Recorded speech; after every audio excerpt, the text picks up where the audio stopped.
साथियों, आज हम चर्चा करेंगे मंच प्रबंधन, सेट, रंग सामग्री क्या होती है, प्रचार प्रसार उसका कैसे होता है और ब्रोशर। तो आप जानते ही हैं कि प्रचार प्रसार में उसका ब्रोशर भी होना आवश्यक है। जब भी हम किसी भी नाटक को प्रस्तुत करने वाले हैं, उसकी प्रस्तुति के लिए हम उसका प्रचार प्रसार करेंगे। प्रचार प्रसार करने के लिए उसकी हमारे पास सामग्री भी होनी चाहिए। और जैसे जिसको हम कहते हैं पैम्फलेट, जिसे कहते हैं पैम्फलेट्स होते हैं। जब तक उसका प्रचार प्रसार नहीं करेंगे तो उस नाटक को देखने कोई आएगा नहीं।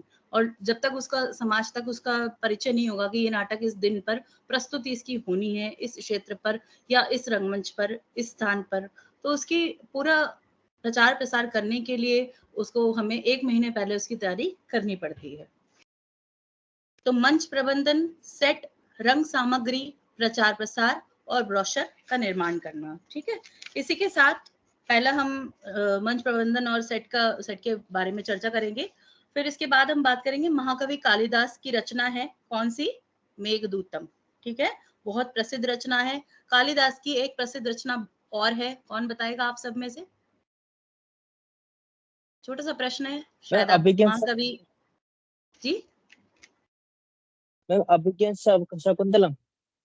राइट, बिल्कुल सही, अभिज्ञान शकुंतलम। ठीक है, जिस पर नाटक बहुत प्रसिद्ध रूप से रंगमंच पर उसकी प्रस्तुति होती रहती है। और हाल ही में मैंने जो उसकी प्रस्तुति देखी थी, एलटीजी में देखी थी और एनएसडी में भी उसकी बहुत सुंदर प्रस्तुति हुई थी। तो आप सभी को रंगमंच को पढ़ने के लिए, समझने के लिए, उसके पूरा चित्रण, उसको अपने उसका पूरा एक चित्रण को समझने के लिए आपको रंगमंच में जाकर यानी थिएटर में जाकर उसको, उसका नाटक की प्रस्तुति जरूर देखना चाहिए। ये मेरा आप सभी को सुझाव है।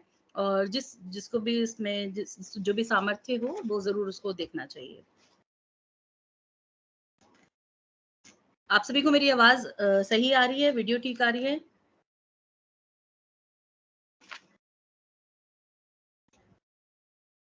किसी प्रकार की कठिनाई हो तो मुझे प्लीज बताइएगा। और साथ ही चैट बॉक्स में अपनी लास्ट में अटेंडेंस भी लिख दीजिएगा, अभी नहीं, लास्ट में। तो पहले हम चर्चा करेंगे मंच प्रबंधन, सेट, रंग सामग्री, प्रचार प्रसार और ब्रोशर का निर्माण करना। तो मंच प्रबंधन में यानी सेट, जिस पर हम अपना प्रस्तुति करेंगे मंच पर। तो मंच है, मंच आपको पता है काफी बड़ा स्टेज होता है जिसमें बैक स्टेज होता है। बैक स्टेज को हम क्या बोलते हैं हिंदी में? कौन बताएगा बैक स्टेज को हिंदी में क्या बोलते हैं?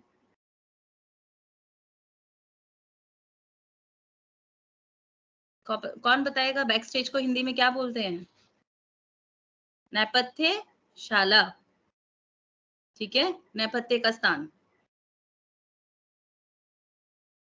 नेपथ्यशाला होती है, जिसमें बैक स्टेज होता है, मतलब लेफ्ट और राइट दो साइड्स होते हैं, जिसमें से जो कलाकार है आना और जाना करते हैं, मंच पर आते हैं और वहां से एक एक स्थान से उनका आने का स्थान होता है, एक दूसरी दिशा से वो जाते हैं। कभी भी कोई भी पात्र एक ही दिशा से आएगा और एक ही दिशा से जाएगा ऐसा संभव नहीं होता है। मुख्य रूप से अधिकतर यही होता है कि उसमें एक ही स्थान, जैसे अगर वो राइट से आया है तो वो लेफ्ट से जाएगा, अगर कोई लेफ्ट से आया है तो वो राइट से जाएगा, ताकि एक मतलब एक अच्छे से उसमें व्यवहार हो सके मंच पर।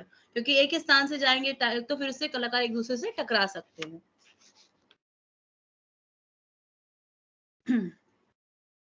तो अब हम जो मंच का प्रबंधन या सेट, उसका पढ़ने का हमारा उद्देश्य क्या है, इस विषय पर जानकारी प्राप्त करने का उद्देश्य क्या है कि मंच प्रबंधन के द्वारा जो है नाटक की प्रस्तुति है उसकी व्यवस्था का हमें ज्ञान होता है कि जो उसकी व्यवस्था है, किस प्रकार की व्यवस्था की गई है, उसका हमें ज्ञान प्राप्त होता है। और मंच प्रबंधन में किसी भी नाट्य प्रस्तुति की कितनी महत्वपूर्ण भूमिका जो निभाते हैं उसका हमें पता चलेगा कि हम मंच प्रबंधन की बात करें तो क्यों पढ़ रहे हैं। ठीक है, तो मंच प्रबंधन में सेट की भूमिका, उसका महत्व क्या है और उसके बारे में हमें जानकारी प्राप्त होगी। और मंच प्रबंधन में प्रयोग आने वाली रंग जो सामग्री होती है, रंग सामग्री मतलब जो मंच पर हमें जितनी भी वस्तुएं चाहिए होती हैं, जैसे प्रकाश व्यवस्था हो गई, या अगर कोई भी दृश्य हमें प्रस्तुत करना है, जैसे हमें युद्ध का दृश्य प्रस्तुत करना है, या कोई हमें ग्रामीण दृश्य प्रस्तुत करना है, या हम कह सकते हैं कि कोई पारिवारिक दृष्टिकोण से हमें वो दिखाना है, जैसे आधे अधूरे नाटक है तो उसमें हमें सोफे का लगाना पड़ेगा, जिसमें सोफा सेट मध्य वर्गीय परिवार की स्थिति दिखानी होगी। और अगर जैसे हम कोई बाहरी दृश्य दिखाना चाहते हैं, जैसे कि जैसे कोई पार्क दिखाना चाहते हैं, बगीचा दिखाना चाहते हैं, तो उस आधार पर हमें सेट की उसी तरह से पूरा मंच सज्जा करनी पड़ती है। इसी के साथ मंच प्रबंधन में प्रयोग आने वाली जितनी भी रंग सामग्री होती है, हमें उसको हम उससे परिचित हो सकेंगे इस पाठ को पढ़ने के और इस पाठ को करने के माध्यम से। ठीक है। और नाट्य प्रस्तुति की तैयारी के साथ प्रचार प्रसार की आवश्यकता को हम जानेंगे कि नाट्य, अगर हमने कोई नाटक चुना कि हमें ये नाटक मंच पर प्रस्तुत करना है, तो हमें उससे संबंधित हमें दर्शक भी चाहिए। तो दर्शक को एकत्रित करने के लिए सबसे बड़ा मात्र एक जो साधन है वो है प्रचार प्रसार। ठीक है। जब तक हम उसको कहेंगे नहीं कि इतनी तारीख को इतने बजे ये है नाटक इस निर्देशक द्वारा या इस नाटककार द्वारा प्रस्तुत किया जा रहा है, तब तक उसका प्रचार प्रसार जब तक नहीं होगा, तब तक उस नाटक को देखने के लिए कोई भी नहीं आएगा। ठीक है। तो इसको जानना आवश्यक है। तो इस पाठ के माध्यम से हम आगे पढ़ेंगे। इसके बाद है नाट्य प्रस्तुति की जो जानकारी है वो हम कैसे देंगे, कैसे देंगे। अगर कोई नाटक कितने समय है, कितने बजे हैं, कौन से स्थान पर है, और कौन कौन कलाकार उसमें अपनी प्रस्तुति कर रहा है, किसके द्वारा, किसके निर्देशन में ये नाटक बनाया गया है, और साथ ही हम ये भी देखेंगे कि कौन कौन इसमें अभिनय कर रहा है और किस दृष्टिकोण से इस नाटक को लिखा गया है, क्या इसमें परिस्थितियां रही होंगी, या मतलब उसका मूल संवेदना क्या है, उसका मूल भाव क्या है, कथा वस्तु क्या है। तो इस चीज का जो भी वर्णन करना होता है वो ब्रोशर में करना होता है। ब्रोशर मीन्स जैसे पैम्पलेट होता है। अब जैसे हमें किसी चीज की ऐड देनी है, किसी का जो हमें विज्ञापन देना है कि ये नाटक इस तारीख को इस स्थान पर और इस निर्देशन में किया जा रहा है, इसके निर्देशन में किया जा रहा है। तो हमें ये आवश्यक है जानना कि जो नाटक प्रस्तुति हो रही है उसमें क्या उसका नाम है। पहली बात तो नाटक का नाम क्या है। ठीक है। तो सबसे पहले क्या आएगा, नाटक का नाम। या तो ये भी कर सकते हैं कि नाटक को हम सेंटर में रखेंगे, जैसे कि मैं आपको उदाहरण के रूप में बताती हूँ। जैसे ये पेज है, खाली पेज है, इसमें हम जैसे यहाँ पर ऊपर हम पहले थिएटर ग्रुप का नाम लिखेंगे, किसके द्वारा प्रस्तुति है। कोई ना कोई थिएटर ग्रुप होता है ना, किसी भी मंच पे प्रस्तुत करने के लिए, नाटक को प्रस्तुत करने के लिए थिएटर ग्रुप होता है कि कौन उसका मुख्य अधिकारी है, उसका यहाँ पे नाम आता है। ठीक है। किसके द्वारा नाटक प्रस्तुत किया जा रहा है। ठीक है। जैसे हमने लिखा अस्मिता थिएटर, जो काफी प्रसिद्ध है दिल्ली का।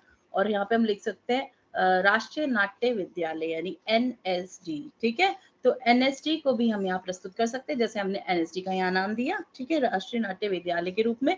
और यहाँ हमने नाटक का विषय चुना। हमने नाटक का विषय चुना, जैसे हमने चुना कि ताजमहल का टेंडर। ठीक है। क्योंकि NSD के द्वारा उसकी बहुत सुंदर प्रस्तुति हुई है, ताजमहल का टेंडर। और अब जैसे कई उसमें अलग अलग उसमें प्रस्तुति की गई है, जो उनके मुख्य थिएटर्स में होता है, तो निर्देशक का नाम आएगा कि किसके निर्देशन में यह ताजमहल का टेंडर लिखा हुआ है। या आधे अधूरे नाटक है, जो मुख्य रूप से किसका है, जो अगर हम वास्तविक रूप से देखें तो मोहन राकेश का है। तो मोहन राकेश का नाटक है, पर उसको प्रस्तुत किसने किया, उसका निर्देशन वर्तमान में किसने किया है, जो उसकी तो दोबारा से उसकी प्रस्तुति हो रही है ना नाटक पर। नाटक की जो है मंचन पर प्रस्तुति हो रही है मंच पर। तो उसका हमें यहाँ पे वर्णन करना है कि आधे अधूरे नाटक, निर्देशक का नाम आ जाएगा नीचे। मोहन राकेश का तो आएगा ही आएगा कि मुख्य रूप से, क्योंकि वो निर्देशक जो हुआ है, जो नाटककार उसके मुख्य रूप से कौन है, उसके निर्देशक कौन है, तो वो हम डाल देंगे। ठीक है। और साथ में किसके निर्देशन में यह नाटक बनाया गया है उसका नाम आएगा। फिर हम देखेंगे इसमें, अगर चाहे तो हम उसमें पात्र भी डाल सकते हैं, पर इतना डालना नहीं चाहिए, क्योंकि इससे क्या होती है कि जो दर्शक है उसकी रुचि समाप्त हो जाती है, खत्म हो जाती है। तो उससे संबंधित अब हम जैसे आर्टिकल, जो भी नाटक का नाम डालेंगे ब्रोशर में या फिर उसमें पैम्पलेट में, तो उसमें हमें ये चित्र भी लगाने पड़ जाते हैं। जैसे कई चित्र से तो आकर्षक हो जाता है, जैसे आधे अधूरे हैं तो उसका हम चित्र लगा सकते हैं, या फिर कोई भी नाटक है, जैसे एक अक्षर थिएटर है यहाँ पर हमारा सीपी में ही पड़ता है, ये बाराखंबा रोड में, और ऐसे कई विभिन्न प्रकार के नाटक एनएसडी है, जैसे कई सारे हैं। तो आपने देखे होंगे, कभी भी आप मंडी हाउस की तरफ गए होंगे तो उसमें आपने देखा होगा कि किस तरह से पूरे रोड पे सिर्फ वहाँ पे बोर्ड ही बोर्ड लगे रहते हैं, पूरा वो उनकी एक एडवर्टाइजमेंट है, यानी उनका ब्रोशर है। ठीक है, तो किसी भी नाटक को प्रस्तुति प्रदान करने के लिए या उसमें दर्शकों की अब कोई नाटक बन रहा है तो उसके लिए दर्शक भी चाहिए, तो दर्शकों को बुलाने के लिए, प्रचार प्रसार के लिए ब्रोशर की बहुत ज्यादा आवश्यकता होती है। तो इसलिए इस पार्ट में हम ये भी पढ़ेंगे।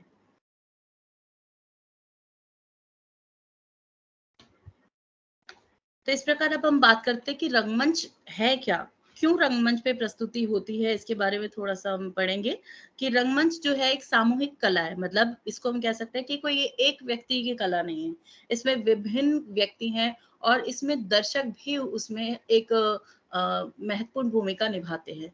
जैसे कि मंच पे अगर कोई भी नाटक की प्रस्तुति हो रही है तो उसमें निर्देशक तो है ही है, अभिनेता भी है, और जिसमें दर्शक भी बहुत महत्वपूर्ण है, और पार्श्व कर्मी भी बहुत महत्वपूर्ण है, नेपथ्य कला भी बहुत, नेपथ्य कला के जो मतलब मंच सज्जा भी बहुत महत्वपूर्ण है, और जितने भी मंच पर हमें वस्तुओं की जरूरत होती है या लाइटिंग की जरूरत होती है, प्रकाश प्रकाश की जरूरत होती है, प्रकाश व्यवस्था जिसे कहते हैं, प्रकाश व्यवस्था भी अच्छी होनी चाहिए और संगीत की व्यवस्था भी अच्छी होनी चाहिए, जिससे कोई भी नाटक को जैसे देखा जाता है, पढ़ा जाता है, सुना जाता है, तो उसमें जब देखते हैं हम कि नाटक में जब तक वो संगीत का भाव ना हो तब तक उस नाटक में जो भी इसकी मूल संवेदना होगी ना, तब तक दर्शकों को या पाठक को वह समझ नहीं आएगा।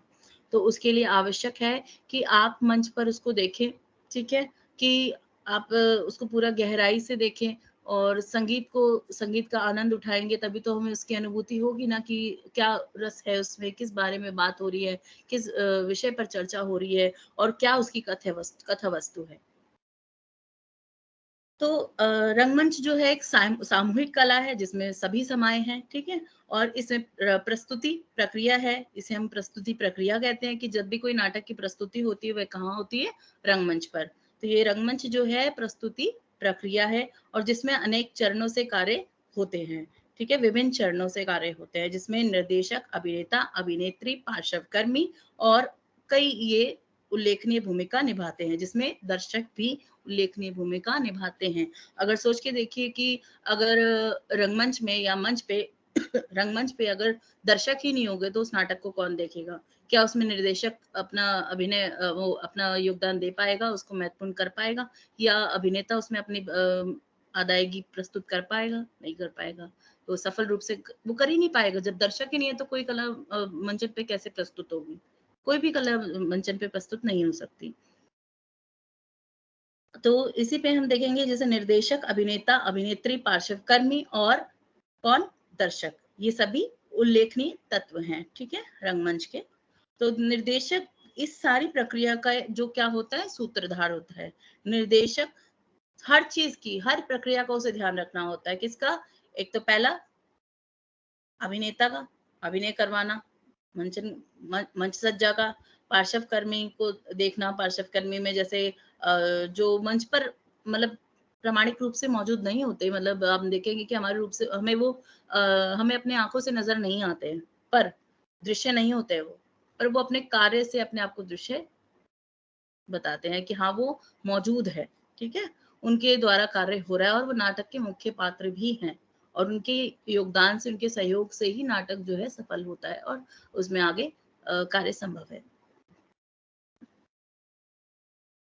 तो निर्देशक को बहुत ही महत्वपूर्ण कार्य होता है कि मतलब उसको निर्देशन भी देखना है, नाटक किस तरह से जा रहा है उस पर भी ध्यान रखना होता है, मतलब अभिनय अभिनय की जो क्षेत्र है उसमें भी ध्यान रखना होता है, दर्शकों का भी ध्यान रखना होता है, प्रचार प्रसार भी करना होता है, ब्रोशर भी बनाना होता है, और पार्श्व कर्मियों को भी देखना होता है, सारी व्यवस्था देखनी होती है, यहाँ तक कि बजट भी देखना होता है कि किस बजट में हमें ये नाटक प्रस्तुत करना है, और मंच का स्थान ढूंढना ये भी बहुत कठिन कार्य है, और मंचन की दृष्टि से सभी चीजों का ध्यान रखना बहुत ही आवश्यक होता है। तो इसी इन्हीं सब के अंतर्गत हम देखते हैं कि जो निर्देशक है वो एक महत्वपूर्ण सूत्रधार के रूप में एक भूमिका अदा करता है। और वह क्या करता है कि नाट्य कृति का चुनाव करना उसका एक महत्वपूर्ण एक भूमिका है कि उसको नाट्य कृति का चुनाव करना पड़ता है, जो काफ़ी सफल हो और समृद्ध हो और दर्शकों के हृदय को छू लेने वाला हो।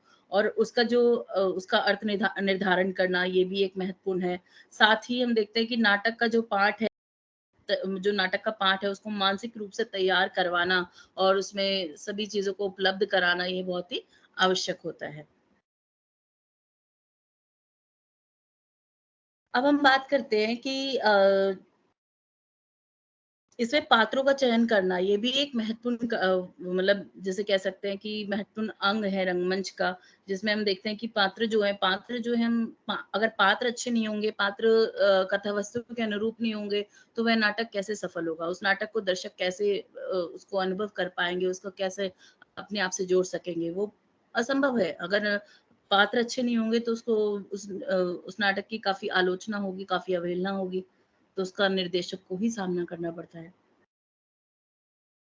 इसी के साथ हम देखते हैं कि जैसे पात्रों का चयन करना और उसकी रिहर्सल करवाना, उसका दोबारा-दोबारा प्रस्तुति का मतलब अनुभव लेना और कई सारी चीज़ों का जो कार्यभार होता है, वो निर्देशक पर होता है।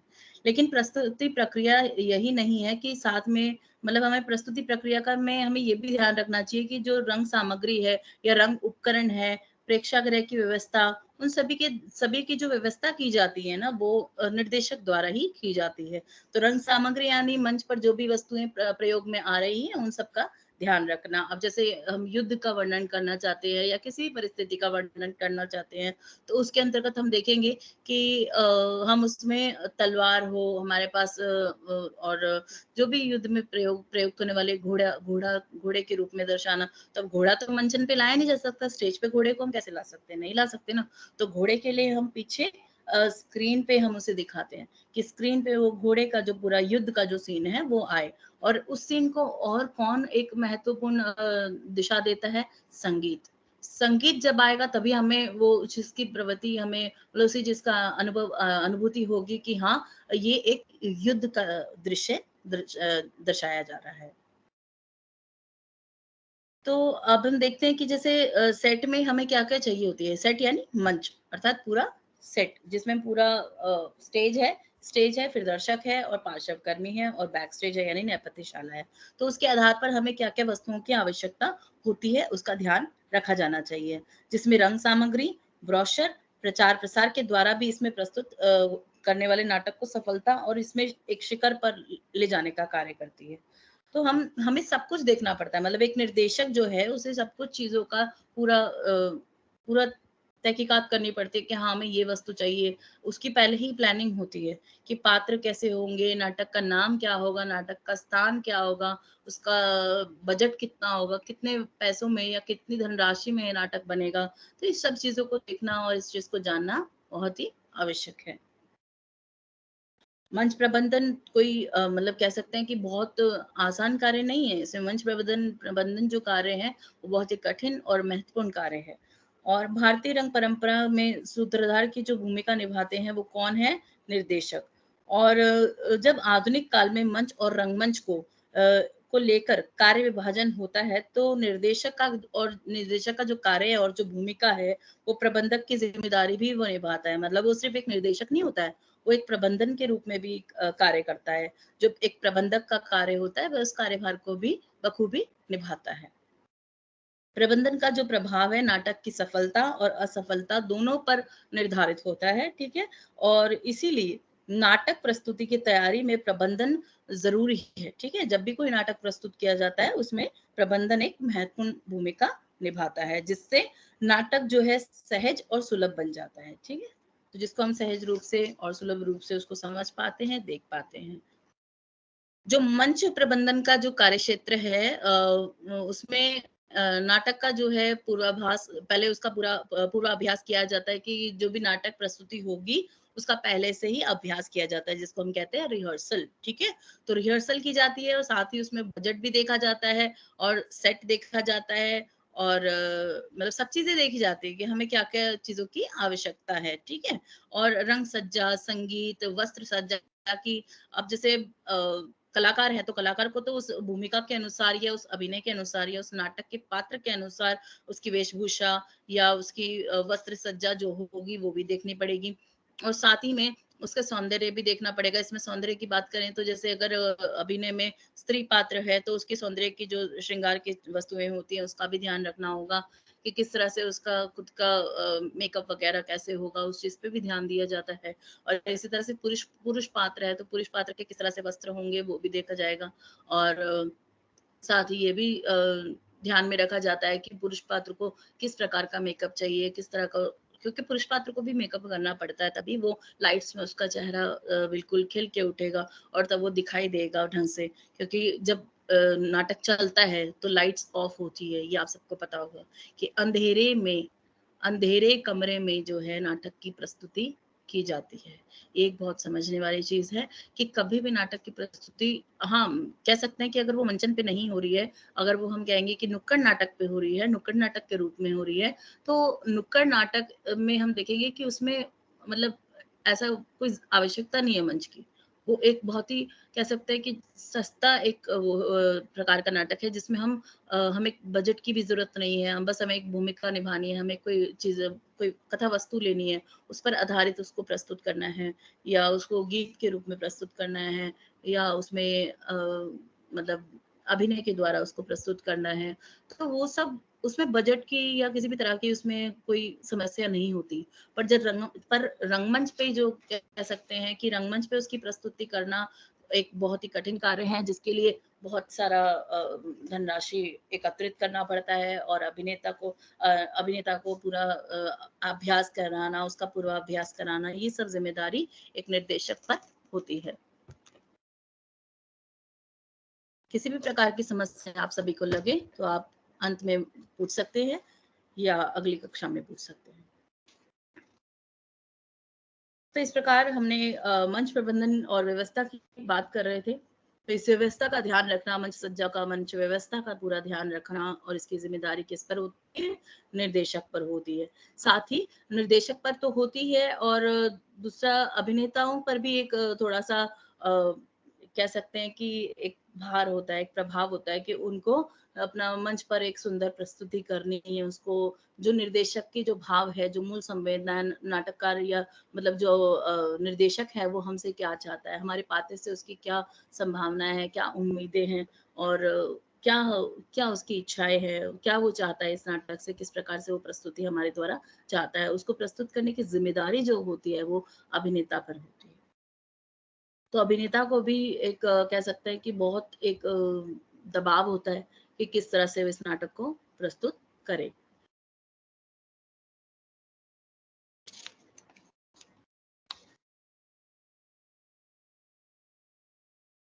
अब इसी से संबंधित आपने एक सुनी होगी बात, एक जो रंगमंच व्यवस्था पर एक वक्तव्य है जिन्होंने उन्होंने प्रस्तुत किया इस बारे में, इस संदर्भ में रंगकर्मी गोविंद सिंह यादव क्या लिखते हैं, उनके द्वारा एक पंक्ति उन्होंने लिखी है और जिसको मैं पढ़ के सुनाऊंगी। मंच व्यवस्थापक रंगमंच पर घटित होने वाले कार्यों एवं गतिविधियों की योजना का संचालन करता है। मैं पुनः पढ़ूंगी इसको। मंच व्यवस्थापक कौन है? एक निर्देशक। रंगमंच पर घटित होने वाले यानी रंगमंच पर जो भी घटित होने वाला नाटक है या कार्य है उसकी गतिविधियों की योजनाओं का संचालन करता है। कौन करता है? मंच व्यवस्थापक अर्थात निर्देशक। ठीक है, जो मंच व्यवस्था का ध्यान रखता है।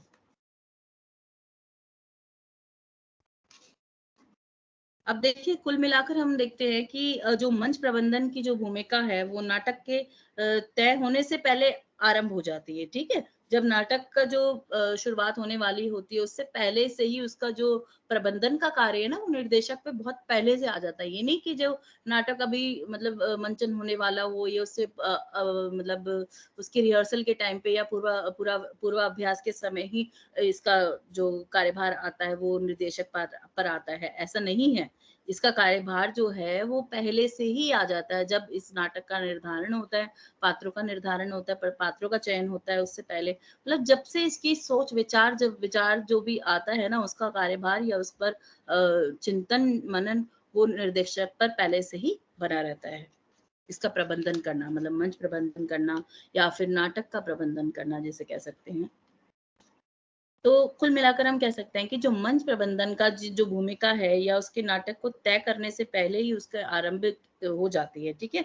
और जिसका पूर्वाभ्यास की बात करें, पूर्वाभ्यास का स्थान मतलब जहाँ रिहर्सल होनी है, उसका स्थान, समय, उसको निर्धारित करना, ये सब निर्देशक की ज़िम्मेदारी होती है। मतलब निर्देशक को ये सभी ज़िम्मेदारियों को, इसी सभी जानकारियों का ध्यान में रखना होता है।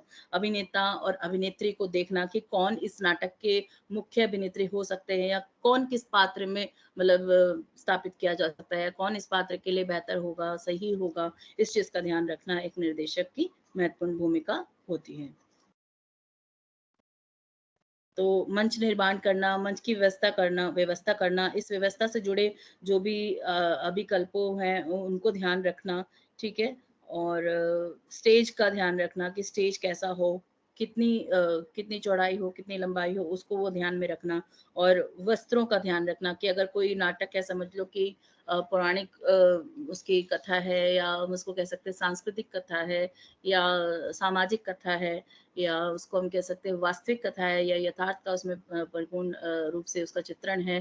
तो इसी बिंदुओं को, इसी महत्वपूर्ण तथ्यों को या तत्वों को उसे देखना पड़ता है। उस पूरी उसी आधार पर वस्त्रों का पूरा तैयारी करनी पड़ती है, उसका पूरा देखना पड़ता है कि हाँ, ये इस कथा के अनुसार ये वस्त्र इसमें जाएगा।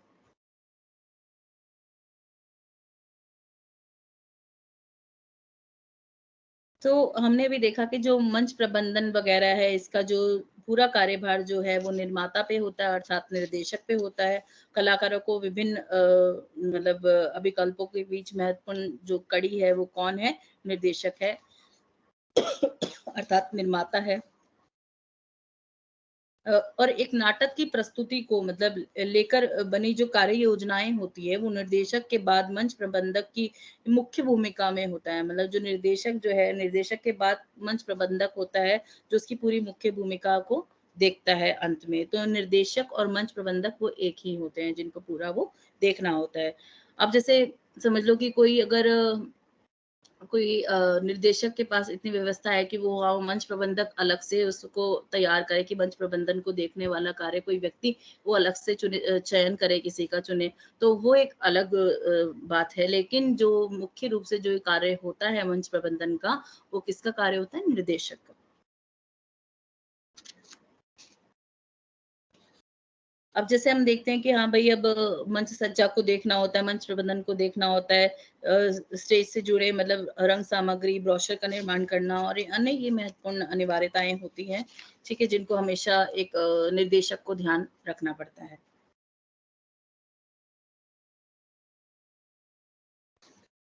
मतलब सेट का निर्धारण करना कि सेट पर किसी भी चित्र को प्रस्तुत करना है, जैसे कोई दृश्य को प्रस्तुत करना है। जैसे प्राचीन काल में तो पर्दों का प्रयोग होता था, जैसे कोई भी दिखाया जाता था, तो अब जैसे कोई दृश्य दिखाया जाता था। अब जैसे आप पुरानी पिक्चर देखेंगे, पुरानी फ़िल्में देखेंगे, तो उसमें जैसे अगर कोई द्वार का दृश्य दिखाना है, तो एक द्वारपालक पकड़ रहा है, दूसरा द्वारपालक दूसरा गेट पकड़ रहा है, तो उसको बंद करना, खोलना, तो वो पूरा दृश्य वो बहुत कड़ी मेहनत से उसको दिखाना पड़ता था। उसको वो एक दरवाज़े को ऐसे उठा के इधर ले जाता था, फिर उसको उठाकर उधर ले जाता था, तो इस तरह से खोला जाता था उस गेट को। फिर बंद करने के लिए फिर दोनों गेटों को ऐसे लाया जाता था।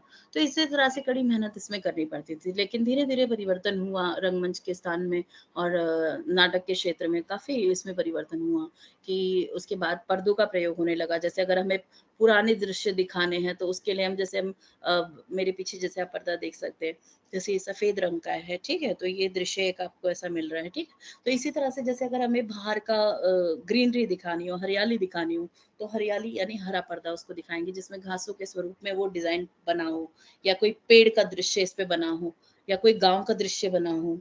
तो जिसमें गाँव की मिट्टी के रूप में हम दिखा सकते हैं या गाँव से बने मिट्टी से बने गाँव में जो मिट्टी से बने घर होते हैं, मकान होते हैं, उनको दिखा सकते हैं, तो वो गाँव की शैली दिखाएगी।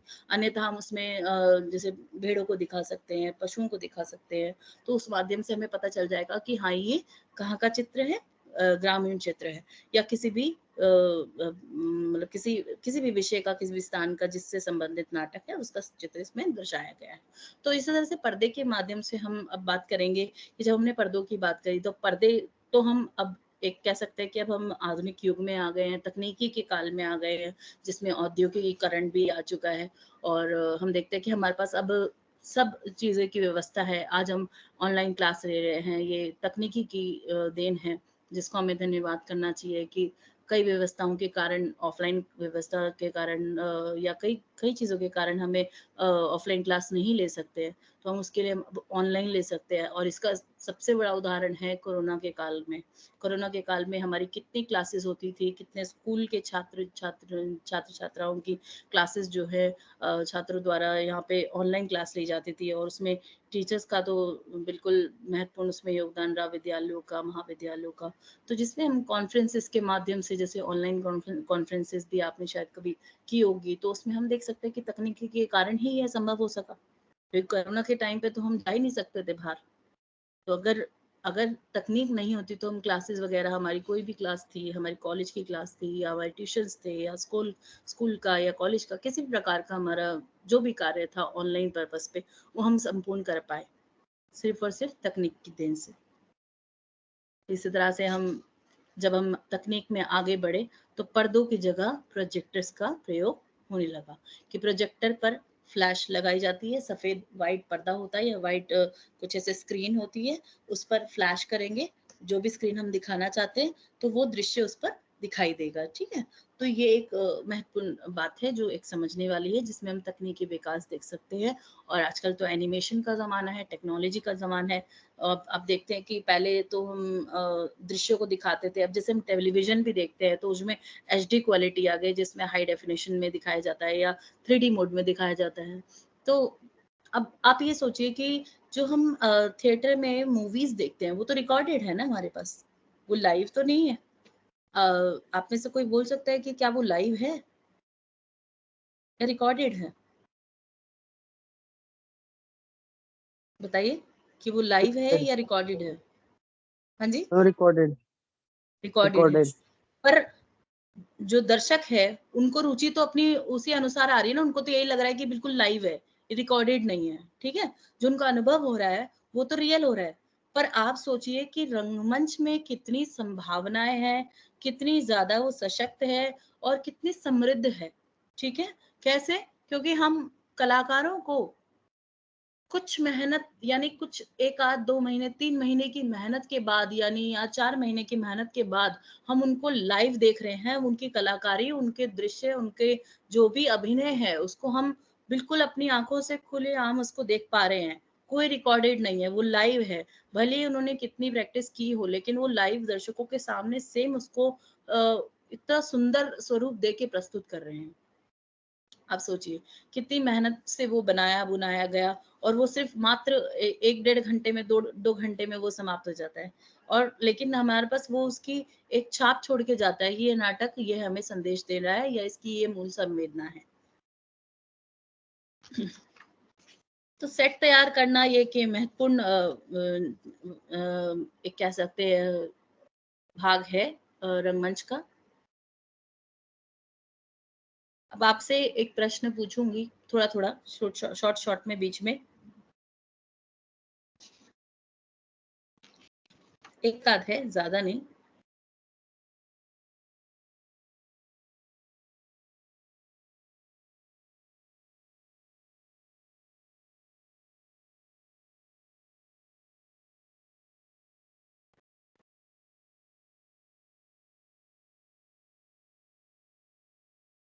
हम्म जो नाट्य प्रस्तुति है, ठीक है, नाट्य प्रस्तुति में सेट की जो प्रमुख कार्य क्या है? नाट्य प्रस्तुति में सेट का प्रमुख कार्य क्या है? ठीक है, मैं आपको कुछ इसमें ऑप्शन दे दूंगी, विकल्प है। वातावरण निर्मित करना, सेट का क्या मुख्य भूमिका है? ठीक है, नाटक का प्रचार करना, दर्शकों के बैठने की व्यवस्था करना, सेट, ठीक है, और अभिनेताओं का चयन। तो इसका सही उत्तर क्या है? दोबारा से मैं बोल देती हूँ। पहला है वातावरण निर्मित करना, दूसरा नाटक का प्रचार करना, तीसरा दर्शक के बैठने की व्यवस्था करना और अभिनेताओं का चयन करना। तो सही उत्तर क्या है? अभिषेक आप नहीं कहेंगे अभी, और बाकी स्टूडेंट्स पहले एक्टिव है या नहीं वो थोड़ा पता करते हैं। जी, फर्स्ट विच वन, कौन सा? पॉइंट बोला फर्स्ट। वातावरण निर्मित करना। जी मैम। जी, सही उत्तर। क्योंकि जो सेट का काम है वो एक वातावरण निर्मित करता है जिसमें सेट पर यानी मंच पर प्रस्तुति उसकी नाटक की होती है। और दूसरा है नाटक का प्रचार करना, वो तो एक अलग कार्य हो गया ना, कि नाटक का प्रचार प्रसार करना। और दर्शकों के बैठने की व्यवस्था करना, यानी वो तो सेटिंग व्यवस्था हो गई जहाँ पे दर्शक नाटक को देख रहे हैं, उस व्यवस्था को देखना। और अभिनेताओं का चयन करना, ये तो निर्देशक का कार्य है। ठीक है, तो अभी हमने किस पर चर्चा की? मंच सज्जा पर, प्रबंधन पर, मंच प्रबंधन पर बात करी, सेट की बात की, और रंग सामग्री की बात की, प्रचार प्रसार और ब्रोशर का निर्माण करना। तो मंच प्रबंधन एक अलग चीज है। ठीक है, सेट सेट क्या है? जो मंच पे जितनी भी तैयारी होती है, जिसपे जो भी नाटक प्रस्तुत किया जाता है या कोई भी दृश्य प्रस्तुत किया जाता है, वो है मतलब एक वातावरण को निर्मित करना, कि मतलब किसी भी प्रकार का हम जो भी नाटक दिखा रहे हैं उससे संबंधित वातावरण को प्रस्तुत करना जो है वो सेट होता है। अब जैसे समझिए कि पिक्चरों में, मूवियों में या फिल्मों में हम अक्सर देखते हैं, फिल्मों में हम क्या देखते हैं? सेट बनता है ना किसी चीज का, मतलब कोई भी एक स्थान चुना जाता है, उस पर वो अभिनय किया जाता है, उस नाटक को प्रस्तुत किया जाता है या उस फिल्म को प्रस्तुत किया जाता है।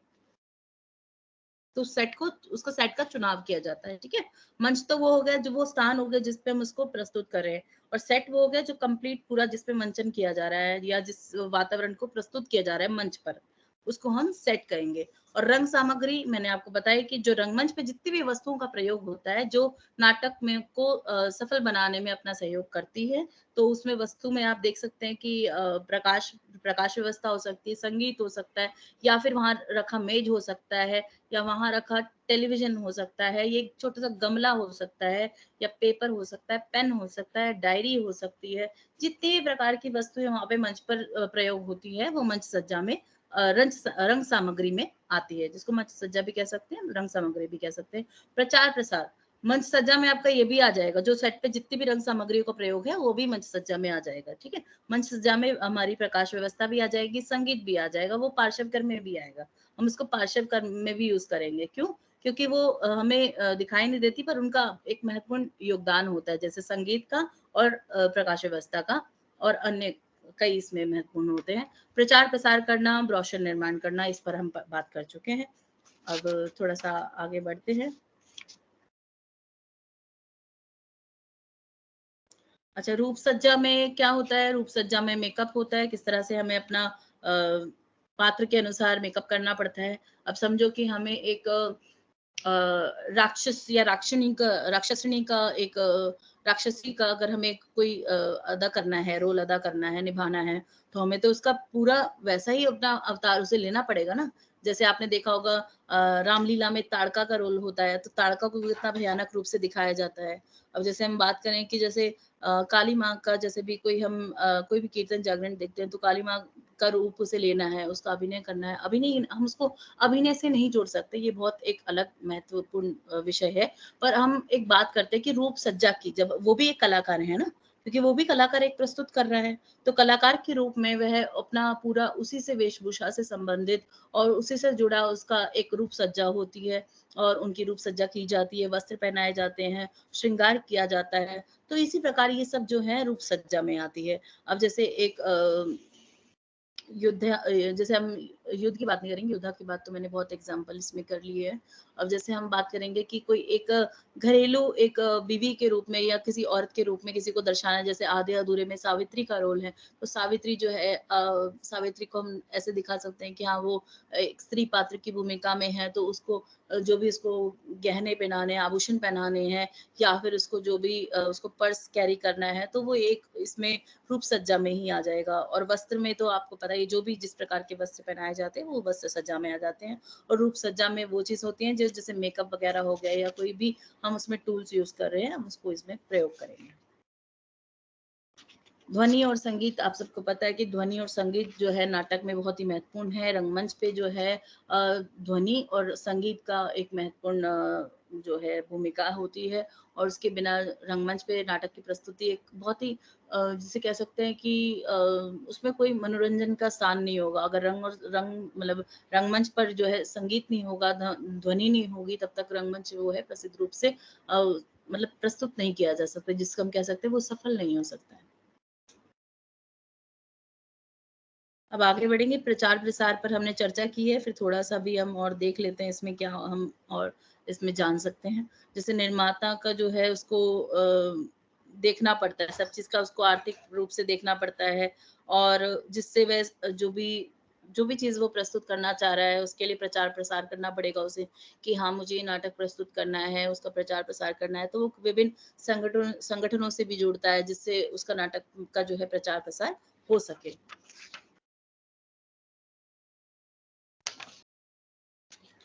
जैसे अगर कोई नाटक प्रस्तुति करनी है, जैसे मंडी हाउस में कोई प्रस्तुति हो रही है तो उसे बैनर लगाना पड़ेगा, या फिर कोई भी वहाँ पे उसे विद्यार्थी वगैरह दिखते हैं तो हम देखते हैं कि पैम्पलेट्स वगैरह भी दिए जाते हैं। तो ये हैंड टू हैंड प्रमोशन के हिसाब से होता है कि हाँ, जो भी हमें व्यक्ति मिलेगा हम उसको पैम्पलेट देंगे तो उससे उसका प्रचार प्रसार होगा।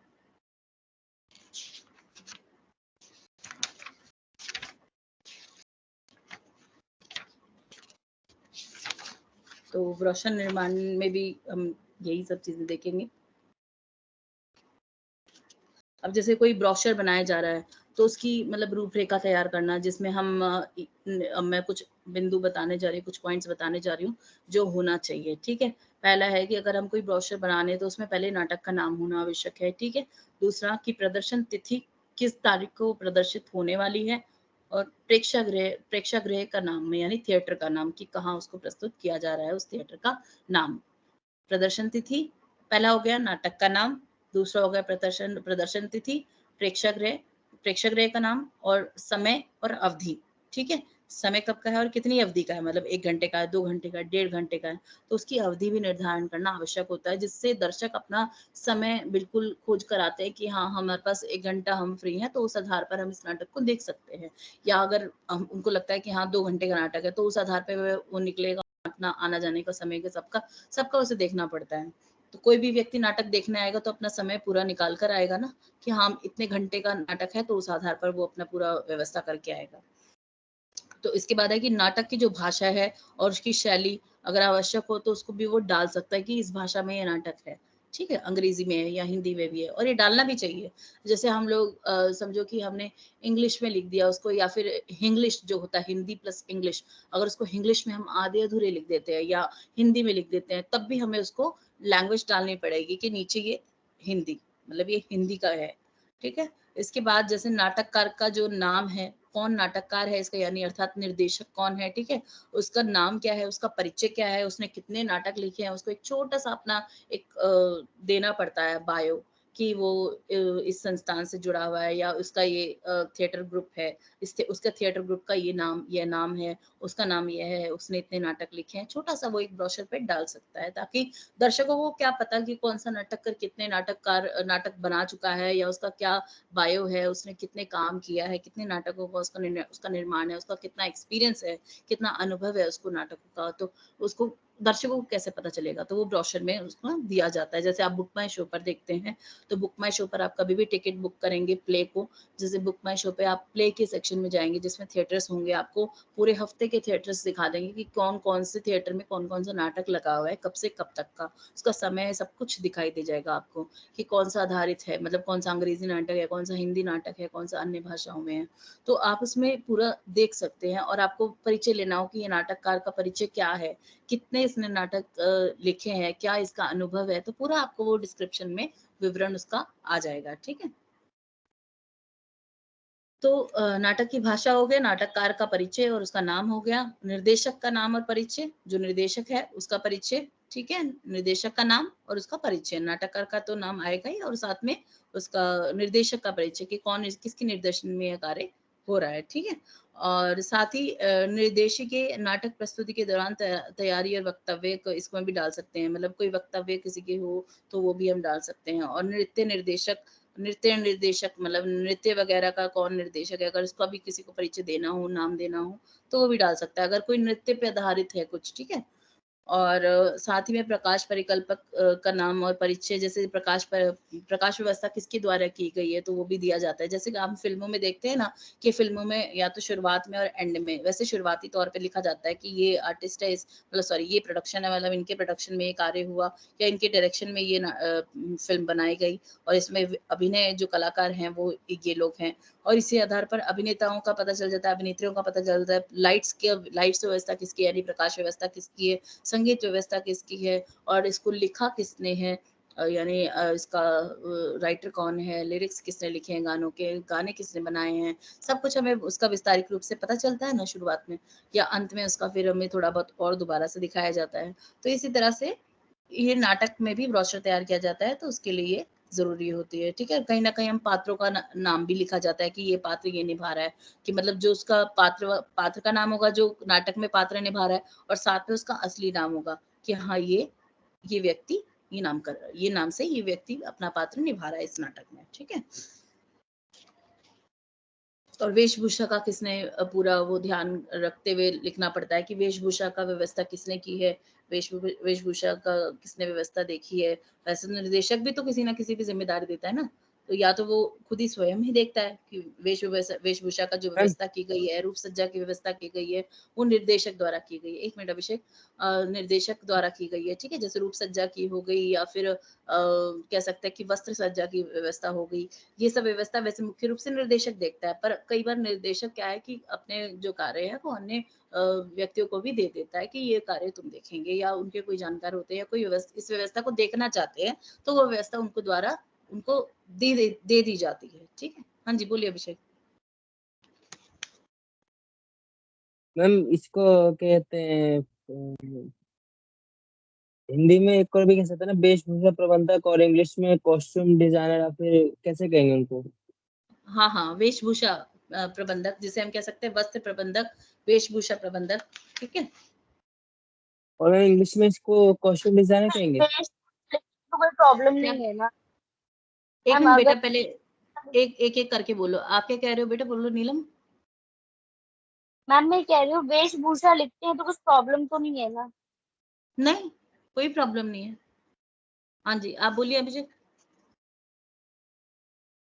मैम इसका इंग्लिश में प्रोनाउंसिएशन कैसा होगा? कॉस्ट्यूम डिजाइनर की तरफ का होगा या फिर कॉस्ट्यूम कॉस्ट्यूम डिजाइनर, आर्टिस्ट होगा? Costume costume design. Artist, costume designer, words हम कुछ भी उसमें यूज कर सकते हैं, मतलब कॉस्ट्यूम डिजाइनर या कॉस्ट्यूम आर्टिस्ट, मेकअप आर्टिस्ट। ठीक है, मेकअप आर्टिस्ट के लिए तो मेकअप आर्टिस्ट ही होता है। ठीक है ना, उसके जी। लिए और कोई इतना प्रयुक्त नहीं होता शब्द, मेकअप आर्टिस्ट ही होता है रूप सज्जा के ओके। लिए। ठीक है, ओके। ठीक है, तो हम ये विषय समाप्त करते हैं, अब आगे बढ़ते हैं, थोड़ा सा समय रह गया है, 1 घंटा 10 मिनट हो चुके हैं हमें। अब हम बात करते हैं आगे की, जो हमें पढ़ना है, महाकवि कालिदास। ठीक है,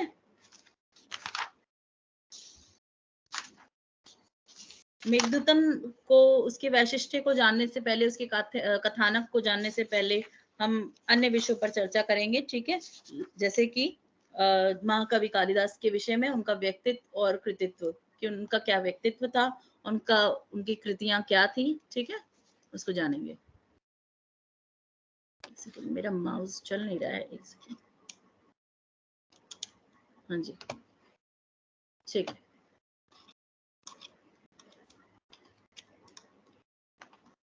जी।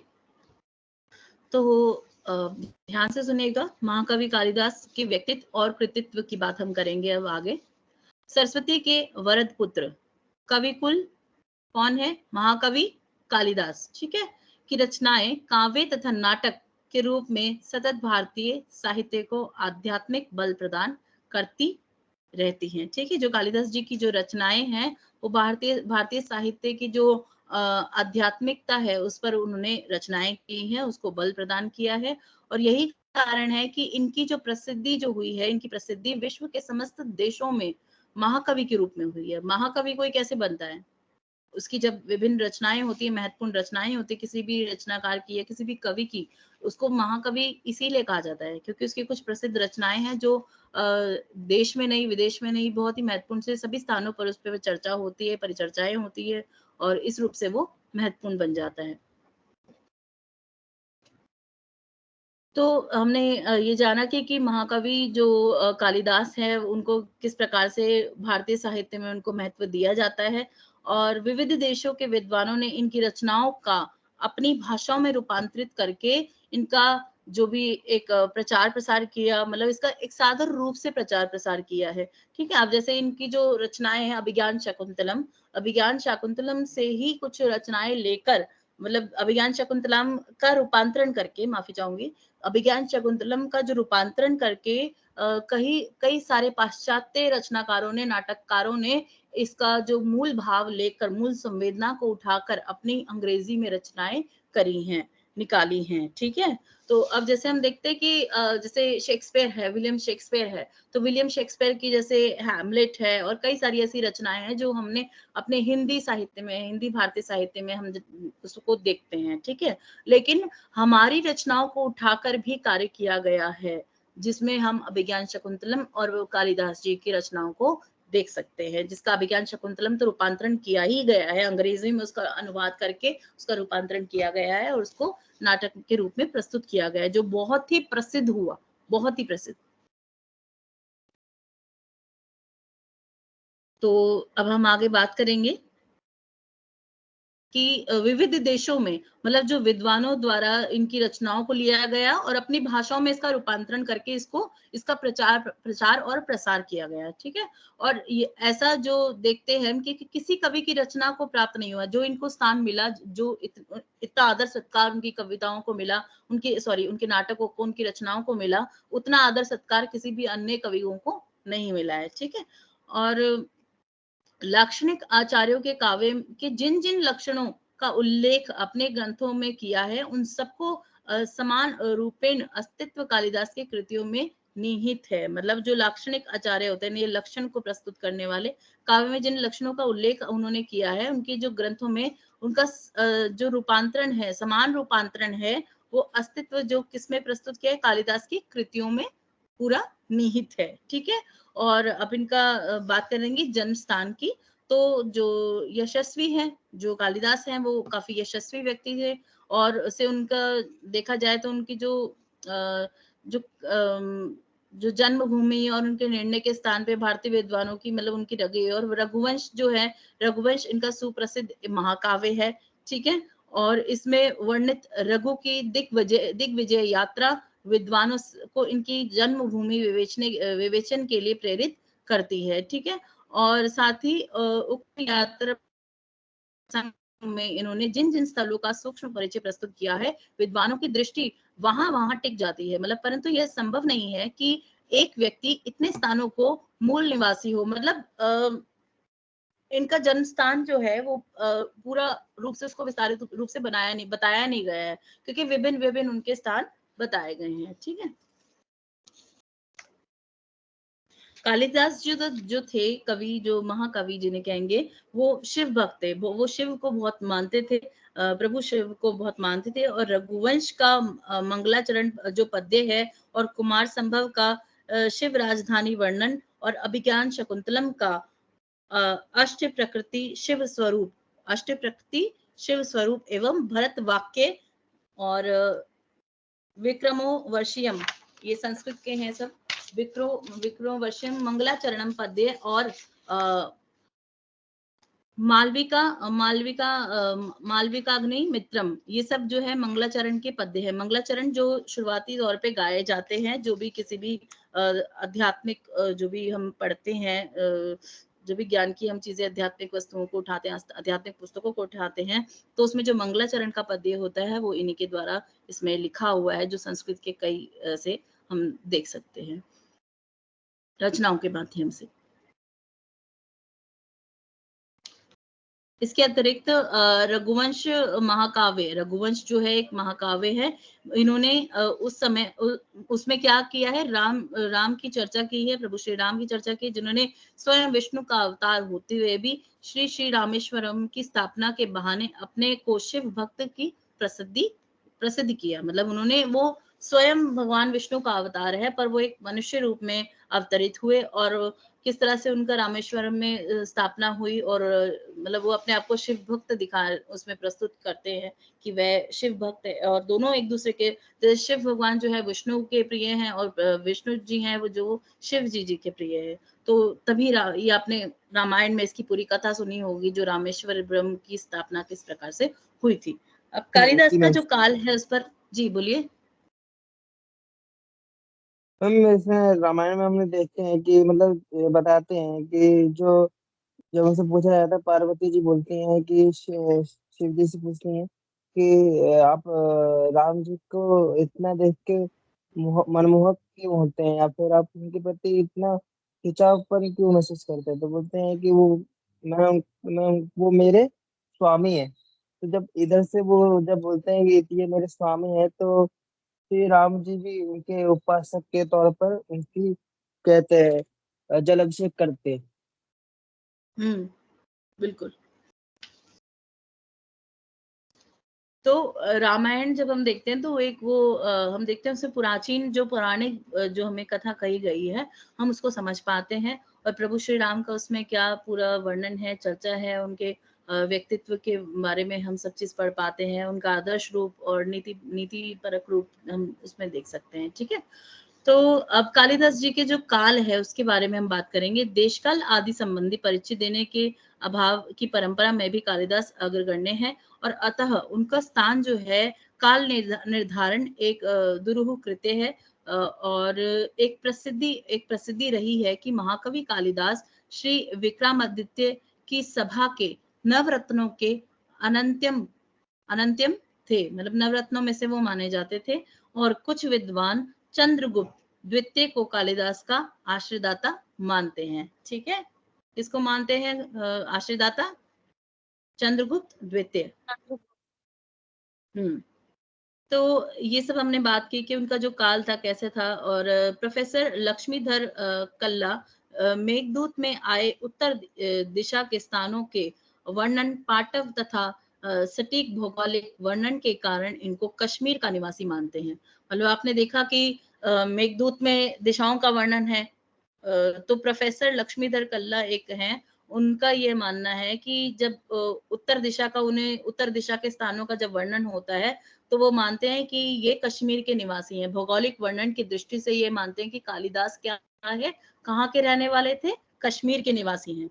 तो इसमें कोई स्थिरता नहीं है, मतलब मतभेद है कि कालिदास कहाँ से संबंधित है या कहाँ से जुड़े हैं, कहाँ उनका जन्म हुआ था, किस स्थान से वह संबंध रखते हैं। ठीक है, इस पर पूर्ण रूप से हमें वास्तविक रूप से इसके बारे में पता नहीं चलता है। तो महाकवि कालिदास ने कितने ग्रंथों की रचना की, यह ठीक रूप से कहना असंभव है। मतलब इतने प्राचीन, इतने पौराणिक समय में जाकर हम उस चीज को पता लगाना, उस चीज का व्याख्या करना, उसको प्रस्तुत करना कि उनके ग्रंथ कितने थे और कितनी रचनाएं उनकी थी, तो उसका जो पता लगाना, उसको ठीक से रूप से प्रस्तुत करना वह असंभव है। ठीक है, इनके नाम से इतिहासकारों ने अनेक रचनाओं को निराधार उल्लेख किया है। मतलब जो इनके नाम से जितने भी रचनाएं थी, इतिहासकारों ने उसको बोला कि इनका कोई आधार नहीं है, अर्थात ये निराधार है, इनका कहीं भी उन्हें उल्लेख नहीं मिलता है। तथा उनके संबंध में कही गई जो बातें हैं उनका कोई प्रमाण नहीं है। मतलब ऐसा इतिहासकारों का मानना है। हाँ, कुछ कृतियां ऐसी हैं जिनकी रचना उस महाकाव्य की ओजस्वी लेखनी के अतिरिक्त दूसरे की लेखनी में सर्वथा असमर्थ समझी जाती है। वे रचनाएं हैं कौन सी? मतलब उनका ये है कि कुछ कृतियां ऐसी है जिनकी रचना उस महाकवि की ओजस्विनी लेखनी के अतिरिक्त दूसरे की लेखनी में सर्वथा असमर्थ समझी जाती है। कौन सी वे रचनाएं हैं? कुमार संभवम सुना है? कुमार संभवम, मेघदूतम, रघुवंश महाकाव्यम और मालविका अग्नि मित्रम और विक्रमो वर्षियम, और इसके बाद है अभिज्ञान शकुंतलम। ठीक है, तो ऋतु संहारम, कुमार संभवम, अब इनके बारे में थोड़ा थोड़ा मैं बता देती हूँ, इसमें किस बारे में चर्चा है, इसमें क्या लिखा गया था। ठीक है, जो ऋतु संहारम है, ऋतु संहारम, इसमें यह कालिदास की प्रथम काव्य कृति मानी जाती है। कालिदास की मतलब ये इनको इन रचनाओं को कहीं ना कहीं एक स्थान मिला है, जिसको लोगों ने या इतिहासकारों ने माना है कि ये कुछ रचनाएं हैं जो उनको प्रमाणित रूप से वह उसे नहीं मानते, पर उनको एक काल्पनिक रूप से या कह सकते हैं कि थोड़ा सा कहीं ना कहीं उस चीज को वो उसमें सहमति जता रहे कि हाँ ये रचनाएं थी। ठीक है, तो हम ऋतु संहारम की बात करेंगे। ये कालिदास की प्रथम महाकृति जो है ये काव्य कृति है, और इसमें जो क्या है कि ऋतु संबंधी क्रम के सौंदर्य में सबका मत एक मत नहीं है। मतलब जो ऋतुएं होती हैं उसमें जो क्रम के संदर्भ में सबका एक मत नहीं है, इसको प्रस्तुत किया गया है। इसमें कवि ने ग्रीष्म से आरंभ कर 6 ऋतुओं का मनोरम किया है। मतलब ग्रीष्म ऋतु से 6 ऋतुओं का मनोरम वर्णन किया गया है, और अतः ऋतु संहार कालिदास की कृति है। इसके समर्थन में विद्वान जो प्रमाण उपस्थित करते हैं वह है ग्रीष्म ऋतु के संध्या काल का वर्णन। ठीक है, कौन सा? ग्रीष्म ऋतु के संध्या काल का वर्णन उसमें किया गया है। इसी को उन्होंने अभिज्ञान शाकुंतलम नाटक के प्रथम अंक में भी दोहराया है। ठीक है, किसमें? ग्रीष्म ऋतु के संध्या काल का वर्णन जो किया है उसे किसमें दिखाया गया है? प्रथम अंक में। किसमें? अभिज्ञान शाकुंतलम नाटक में। शाकुंतलम, ठीक है, शाकुंतलम, अभिज्ञान शाकुंतलम। अब हम बात करेंगे कुमार संभवम। ठीक है, यह कालिदास की रचना है, इसमें किसी का मतभेद नहीं है। मतलब इसमें किसी भी रूप में कोई भी मतभेद हमें प्रस्तुत नहीं होता है। इसमें कवि ने कुमार कार्तिकेय की उत्पत्ति का संकल्प लिया है। ठीक है, क्या लिया है? कुमार कार्तिकेय की उत्पत्ति का संकल्प लिया है। यह प्रथम सर्ग से लेकर अष्टम सर्ग तक की कालिदास की कृति है। मतलब प्रथम सर्ग से अष्टम सर्ग यानी 8वें सर्ग तक की कालिदास की कृति है, उसके आगे नहीं है। मतलब उसके आगे इसकी आगे का सर्ग नहीं बना है। मतलब 1 से लेकर 8 सर्ग में ये बना हुआ है। ठीक है, जो कवि प्रथम सर्ग में क्या दिखाते हैं? हिमालय की गुणवत्ता का वर्णन करते नहीं सकता। मतलब हिमालय की गुणवत्ता का इसमें वर्णन किया गया है प्रथम सर्ग में। ठीक है, और तृतीय सर्ग में शिवजी जी की समाधि का जो है काफी ओजस्वी रूप से वर्णन इसमें किया गया है, और वह इसके 17वें सर्ग में मतलब इसको मतलब इसमें कई जगह वर्णन नहीं किया गया, 8 सर्ग तक ही करा हुआ है, लेकिन वह इसके 17वें सर्ग में तक अपनी विशिष्ट प्रतिभा का परिचय दे। यह कालिदास जैसे विद्वान के लिए अनहोनी सी बात है। मतलब ये 17वें सर्ग में इसमें आगे कोई इसमें प्रतिभा का परिचय नहीं दिया गया है। अतः इन सर्गों को विद्वान अन्य कवि की रचना के रूप में प्रक्षेप मात्र स्वीकार करते हैं। मतलब टोटल जो कुल सर्ग जो जिनको स्वीकार किया गया है वो 1 से 8 तक का है। अब हम बात करेंगे, अपने विषय पे आते हैं, मेघदूतम। ठीक है, मेघदूतम यह कालिदास की मौलिक प्रतिभा का अनुपम निर्देशन है। क्या किस रूप में लिखा हुआ है? मौलिक। ठीक है, और इसमें विधुरा यानी वीर्य का वर्णन है, जो मेघदूतम के माध्यम से वीर्य वर्णन का है और वर्णन किया गया है। और नव पारणिता अपनी प्रिया से यानी अपनी प्रियतमा से अभिशप्त यक्ष मेघ द्वारा संदेश प्रेषित करता है। ठीक है, क्या वो संदेश वाहक के रूप में किसे चुनता है? बादल को, मेघ को, यानी मेघ दूतम। मेघ को किस तरह से प्रयोग करता है? मेघ को दूत के रूप में प्रयोग करता है कि मेरा जो संदेश है, जो मेरा विरह वर्णन है, मेरी प्रियतमा तक मेरा संदेश पहुंचाइए। वो बादल को अपना मतलब वो अपनी प्रेमिका के विरह में इतना डूब जाता है कि वह बादल को ही अपना दूत समझ लेता है। और वो कहते हैं कि जो मेरा स्थिति है, उस स्थिति का जो वर्णन है, मेरी प्रियतमा तक उसका वर्णन करो कि मैं कितने विरह में उसके तड़प रहा हूँ, रह रहा हूँ या जी रहा हूँ। ठीक है, तो इसका वर्णन हम इसमें देखते हैं।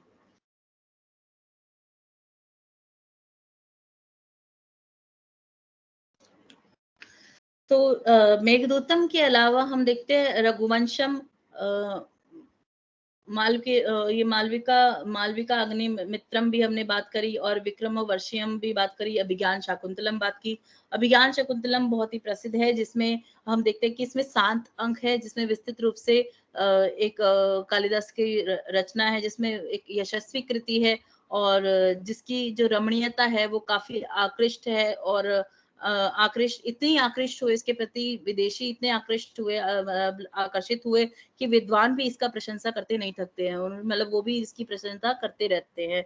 और इसके अनुवाद प्रायः संसार की सभी भाषाओं में हो चुके हैं, मतलब जितनी भी विभिन्न भाषाएं हैं, अन्य भाषा है, विदेशी भाषाएं हैं, उनमें इसका अनुवाद हो चुका है। ठीक है, इतनी इसकी लोकप्रियता हुई।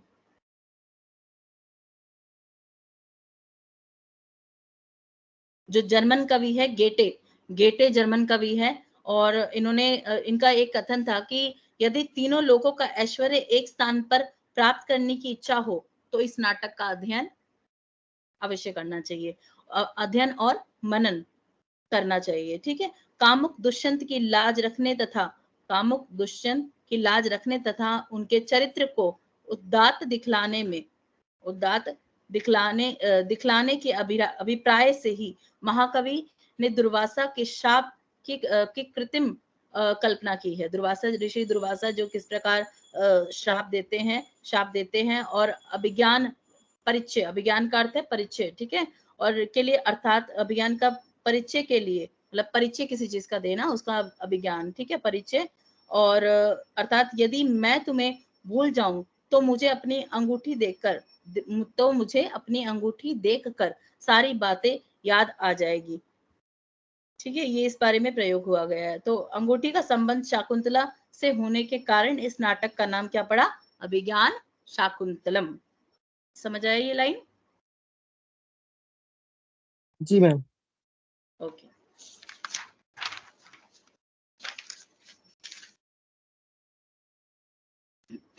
तो अब हम मेघदूतम का जो कथानक है उस विषय पर चर्चा करेंगे। संस्कृत साहित्य में गीति काव्य का प्रमुख स्थान है। किसका? मेघदूतम का। और संस्कृत साहित्य के महान कवि कालिदास की परिपक्वता और जो परिपक्व कला है उनकी, इसके माध्यम से इसकी परिपक्वता हम देख सकते हैं। कल्पना की ऊंची उड़ान इन्होंने इस नाटक के माध्यम से दिखाई है, जिसे हम गीति काव्य कह सकते हैं और गीति नाट्य कह सकते हैं। विस्तारित रूप से हम इसको गीति काव्य ही देखेंगे, नाटक के रूप में हम इसको इतनी इस पे चर्चाएं नहीं है। इसको एक गीति काव्य या गीति नाट्य बोला जाता है। ठीक है, तो इसमें क्या है कि जो उनकी कल्पना की जो है, इतनी कल्पना शक्ति उनकी इतनी विस्तृत इसमें दिखाई गई है, ऊंची दिखाई गई है, और परिष्कृत माधुर्य से युक्त शैली है। मतलब इसमें इतनी मधुरता है, और विषय की धारावाहिक गति है इसमें। जो विषय जो हम पढ़ रहे हैं कि मेघदूतम, कि इसकी गति जो है, इसकी गीति है, जो इसमें इनका जो अद्भुत प्रमाण हमें मिलता है। ठीक है, मेघदूत जो है मंद्रकांता छंद में निबद्ध लघु काव्य है। ठीक है, किसमें? ये जो छंद प्रस्तुत हुआ है, ये संस्कृत का छंद है मंद्रकांता। ठीक है, मेघदूत जो है, मेघदूतम अर्थात मेघदूत मंद्रकांता छंद में निबद्ध लघु काव्य है, उसमें ये प्रयुक्त हुआ है। और मेघदूत जो है कुबेर के शाप से प्रिया से पृथक हुए यक्ष के व्यथित हृदय की वेदना भरी कहानी है।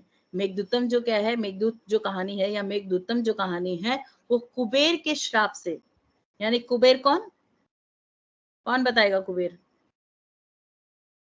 कौन है? किसे कहते हैं हम कुबेर? जो बहुत मैम अमीर होता है, धनी होता है, मैम हाँ जी, मैम जो ज्यादा ये अमीर कुबेर होता है। अमीर इसमें नहीं, अमीर नहीं हो सकता। इसमें क्या कहते हैं, कबूल इसमें कुबेर से तात्पर्य है जो धन की रक्षा करने वाले देव होते हैं, वो उनको कुबेर कहा जाता है। और यक्ष क्या होते हैं? यक्षिणी। मैम एक तरह से इनको कह सकते हैं, एक तरह से यक्ष जो होते हैं वो क्या नाम था वो?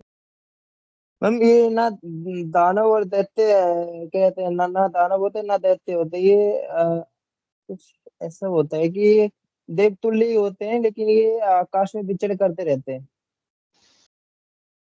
जैसे राक्षस और राक्षसी होते हैं, तो दो प्रकार के होते हैं। गण जिसे कह सकते हैं, ये गण होते हैं एक तरह से, जिसमें राक्षस और राक्षसी होते हैं। ठीक है, तो राक्षस जो होते हैं वो दो तरह के होते हैं, एक जो बुरे कार्य करते हैं और यक्षयानी, ठीक है। अच्छे कार्य। यक्ष, जो यक्ष हैं वो जो अच्छे कार्य करते हैं और एक बुरे कार्य करते हैं, यानी एक जो है कि जो नीति को बनाए रखने का कार्य करते हैं, अगर कोई बुरा काम होता है या कोई बुरे जैसे कर्म होते हैं उसकी रक्षा करना, ठीक है। जैसे अगर कि समझो कि कोई भय उत्पन्न करना चाहता है तो उस व्यक्ति का भय को रोकना, या कोई बुरे कार्य कर रहा है तो उसको रोकने का कार्य कौन करते हैं, यक्ष यक्षिणी, ठीक है। तो ये दो तरह के राक्षस जो होते हैं वो दो तरह के होते हैं, एक जो सही कार्य को करना जानते हैं, या एक राक्षस है जिसकी प्रवृत्ति ही है बुरे कार्य करना, ठीक है, भय उत्पन्न करना। तो इसमें हम देख रहे हैं आगे, हमने अभी पढ़ा जैसे कि जो मेघदूत है, जो मंत्रकांता छंद से हमने बात की, और जो मेघदूत है कुबेर के शाप, मेघदूत जो पात्र है कुबेर के शाप से किससे पृथक हो जाता है, अपनी प्रियतमा से, ठीक है, अपनी प्रिया से। और पृथक हुए यक्ष के व्यथित हृदय की वेदना भरी कहानी है। एक यक्ष है, जो यक्ष यानी जो मैंने भी आपको बताया जो रक्षा करता है, ठीक है। तो एक उस यक्ष की एक वेदना भरी कहानी है कि उसके जीवन में इतना दुख है, क्यों है, क्योंकि वह अपनी प्रियतमा से विरह उसका हो जाता है, वो पृथक हो जाता है, उससे अलग हो जाता है। और उसी विरह का वर्णन इस पूरे मेघदूतम जो दृश्य है, गीति काव्य है, उसमें पूरा दर्शाया गया है, ठीक है। और उसकी जो व्यथित हृदय है, उसके हृदय के अंदर जो वेदना है, इस गीति काव्य में उसको उसका वर्णन किया गया है, गीति नाट्य में प्रयोग किया गया है। और साथ ही हृदय को द्रवित कर देने वाली जो भी इसका जो श्रृंगार से युक्त हर करुणा गीति की दो भागों में विभक्त की गई है। जो उसकी करुणा गीति की गीतिकाएं हैं, जो करुणा जो गीत के रूप में प्रस्तुत है, उसको दो भागों में विभक्त किया गया है, पूर्व मेघ और उत्तर मेघ, ठीक है। जो भी इसकी वेदना को प्रस्तुत किया गया है वो एक पूर्व मेघ में यानी पहला भाग हो गया, और उत्तर मेघ यानी दूसरा भाग हो गया। तो पूर्व मेघ में श्लोकों की संख्या कितनी है, 63, ठीक है। और तथा उत्तर मेघ में कितनी है, 52, ठीक है। इस प्रकार कुल जो है 115 श्लोकों का प्रयोग किया गया है ये संस्कृत का, पर ये इसे हिंदी में इसको स्वीकार किया गया है, और ये काफी प्रसिद्ध है। और इसकी जो भाव है, इसका जो काव्य है वो काफी बहुत ही सुंदर है, यानी आकृष्ट है। और तथा इससे अतिरिक्त जो है अन्य पांच और श्लोक भी हैं, मतलब इनके इसको छोड़कर, मतलब 115 श्लोकों को हटाकर कुछ अन्य श्लोक भी है, वो है 5 श्लोक, ठीक है। और पूर्व मेघ में जो वार्ता है या जो चर्चा है वो क्या है, उस पर पढ़ेंगे हम। प्रिया के प्रति अत्यधिक जो प्रेम होता है, किसका, यक्ष का, जो है एक अंध प्रेम होता है, जिसमें कुछ दिखाई नहीं देता, कुछ सुनाई नहीं देता, बिल्कुल बिल्कुल वो इतने व्यथित हो जाते हैं उनके विरह से कि उनको कुछ समझ नहीं आता, किसी प्रकार का उनको ये चीज नहीं दिखता है कि मेघदूत कैसे बन सकता है। उनको ये भी विचार नहीं आ रहा कि मेघ है वो दूत कैसे बन सकता है, नहीं बन सकता ना मेघ, मेघ को कैसे वर्णन हम कर सकते हैं। तो इसी तरह से उसको उनकी भाव को प्रकट किया गया है। तो इसमें जो प्रिया के प्रति यानी उनके प्रियतमा के प्रति उनका जो अत्यधिक प्रेम है, उनका अत्यधिक प्रेम होने के कारण अपने स्वामी यक्षेश्वर कुबेर, कौन है, यक्षेश्वर कुबेर, यक्ष के जो यक्षेश्वर यानी यक्षों का ईश्वर, तो यक्षों का ईश्वर जो है कुबेर है। तो कुबेर के श्राप से कौन परेशान हो जाता है, यक्ष, ठीक है।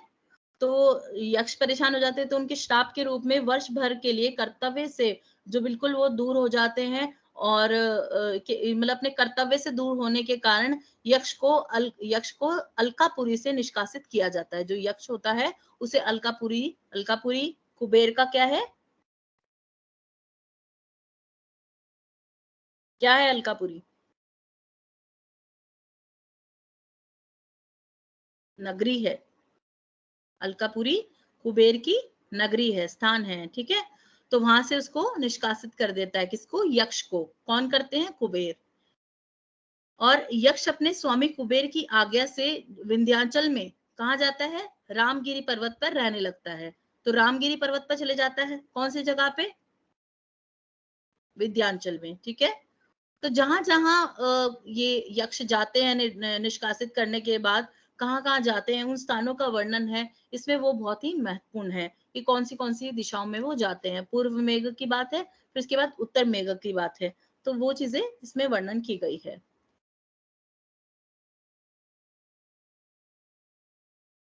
तो यक्ष अपने स्वामी कुबेर की आज्ञा से विद्यांचल में रामगिरी पर्वत पर रहने लगता है। और आषाढ़ मास कौन सा मास होता है? आषाढ़ मास बताओ। वर्षा ऋतु होती है, आरंभिक मास,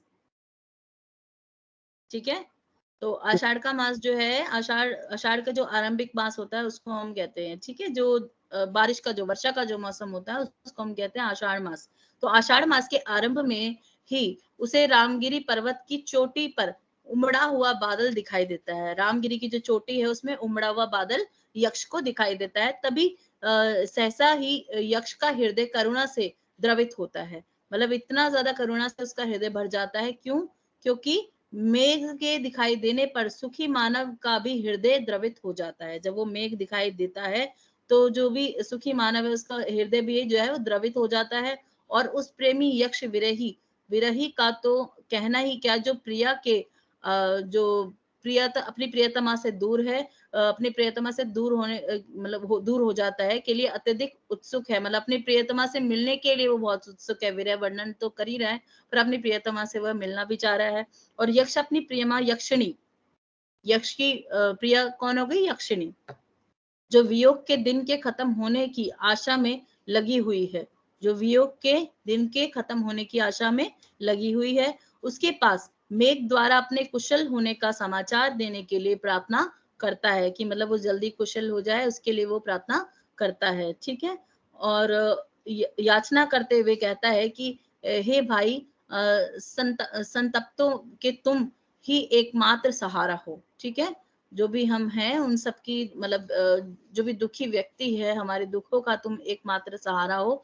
तुम उत्तर दिशा की ओर जाकर अलकापुरी में मेरी प्रिय तक मेरे कुशल होने का संदेश पहुंचाने की कृपा करो। वो ये कहता है कि मैं सकुशल हूँ, मेरी इस कुशलता को आप मेरा संदेश पहुंचाने का एक मेरे पर कृपा करो। तो यक्ष मेघ से कहता है कि देखो इतनी मंद मंद पवन चल रही है, मतलब इतनी सुंदर सुंदर मंद मंद हवा चल रही है। चातक पक्षी बोल रहा है, जो चातक जो पक्षी है वह बोल रहा है। बगुलों की पंक्तियां आकाश में उड़ रही है। बगुलों की जो पंक्तियां यानी बगुले जो है एक पंक्तियों में उड़ रहे हैं, एक पंक्ति में, एक लय में, एक स्थान से मतलब एक स्थिरता के साथ उड़ रहे हैं।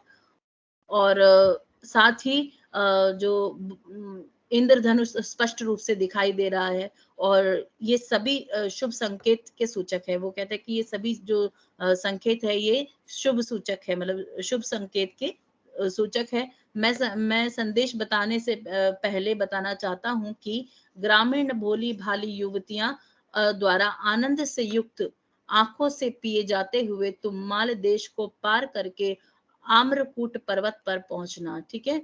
वहां से कुछ दूरी पर विंध्याचल की तलहटी में विभिन्न धारा बनाकर बहती हुई रेवा नदी मिलेगी।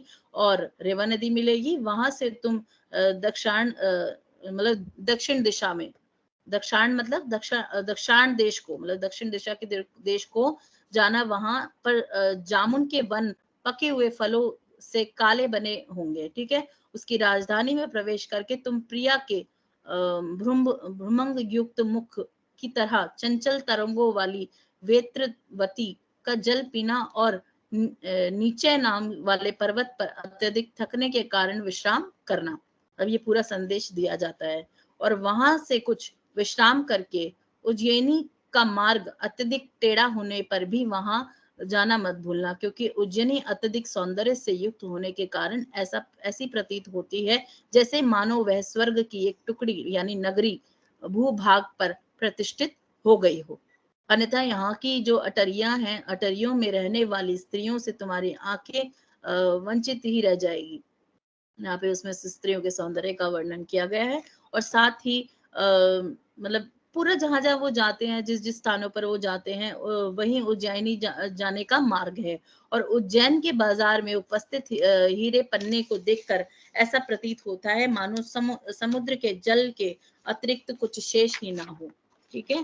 और समीप में ही महाकाल शिव का मंदिर है। उज्जैन में कौन है? महाकाल शिव का मंदिर है।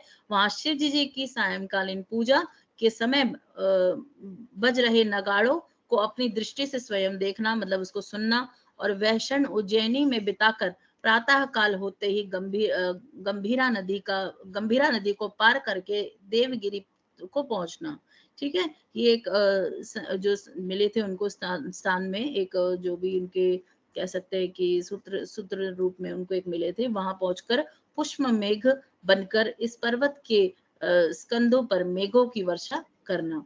तो इस तरह से ये पूरा पूर्व मेघ में ये सब जहां जहां स्थानों पे जाना होता है, उन स्थानों का इसमें वर्णन किया गया है, जिस जिस नदी पर, जिस जिस स्थान पर।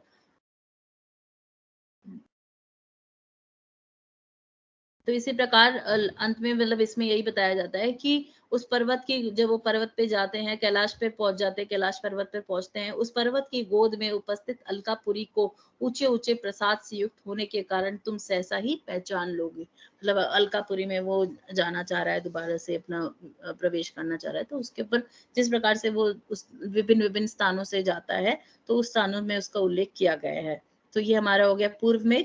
अब उत्तर मेघ की बात करते हैं, तो यक्ष मेघ को उत्तर दिशा में उपस्थित ऊंचे ऊंचे प्रसादों से युक्त अलकापुरी की भव्यता को बताता है।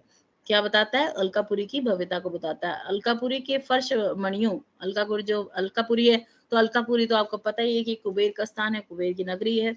तो अलकापुरी के फर्श मणियों, दीवारों विभिन्न प्रकारों के चित्रों से सज्जित है तथा रत्तों से युक्त है। अलकापुरी नगरी के वृक्षों पर 12 महीने फल लगे रहते हैं, जहाँ प्रत्येक सांझ नित्य प्रति चांदनी से उज्जवल रहती है, जहां आनंद के कारण आंसू, काम के कारण ताप, प्रेम के कारण कलह होती है, और जहां सभी प्राणी यौवन अवस्था को प्राप्त किए हुए हैं, और गृहों में सब प्रकार की विभूतियों और एवं सामग्रियां प्राप्त होती हैं, और वहां सर्वत्र प्रेम और आनंद का साम्राज्य है।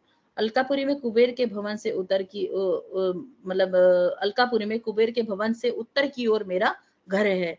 वह ये अपना संदेश देता है। कौन? यक्ष बताता है। यक्ष इन सब स्थानों का वर्णन करता है कि यहाँ से यहाँ जाएंगे तो यहाँ, मतलब जो एक उनको मिलता है ना, कि कौन मिलता है? एक संत रूप में एक व्यक्ति मिलता है, तब उनको ये सब वो अपनी पूरा बताता है, और वो बादलों से बात करता है।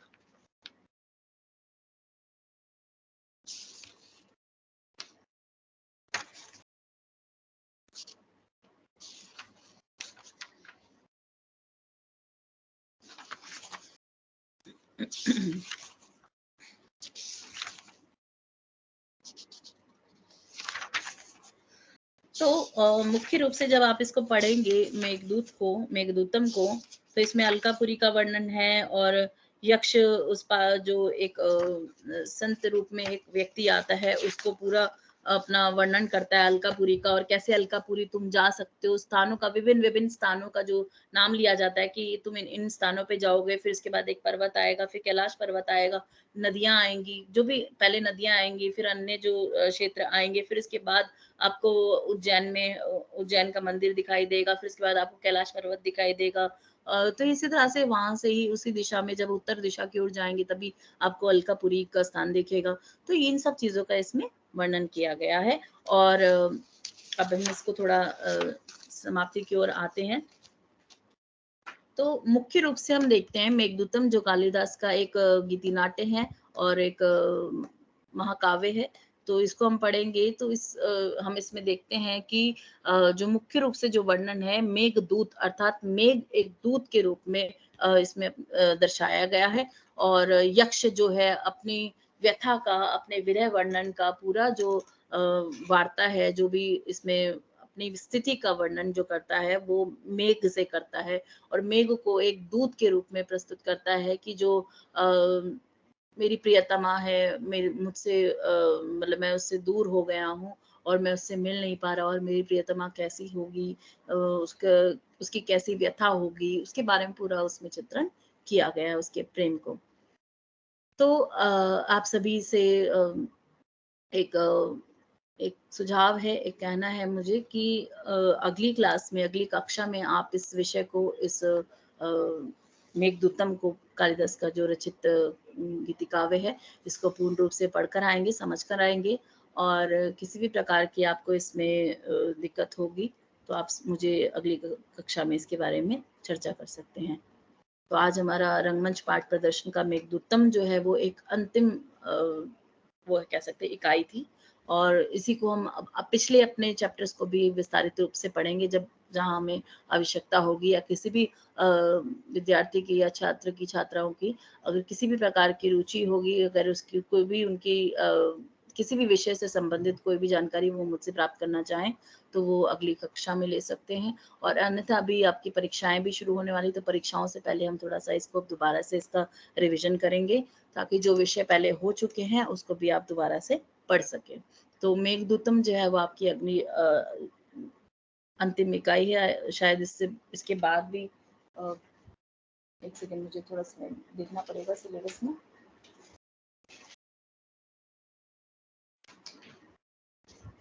तो मेघदूतम आपको सही से इसको और पढ़कर आना है, और अगली क्लास में इससे संबंधित मैं आपसे प्रश्न भी पूछूंगी, और आपसे पूछूंगी कि आपने इसको किस रूप से में समझा, कैसे पढ़ा, और आपको इसमें क्या क्या समझ आया। ठीक है, तो किसी को कुछ कहना है कि इससे संबंधित तो आप पूछ सकते हैं।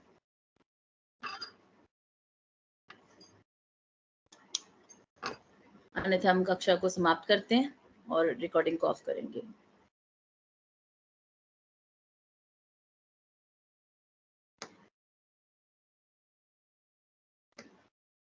कंप्लीट करें क्लास।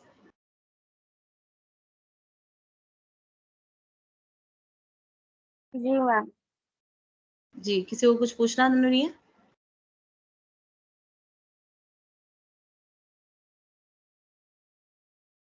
ठीक है, नो मैम। ओके, ठीक है, ठीक, धन्यवाद सभी का।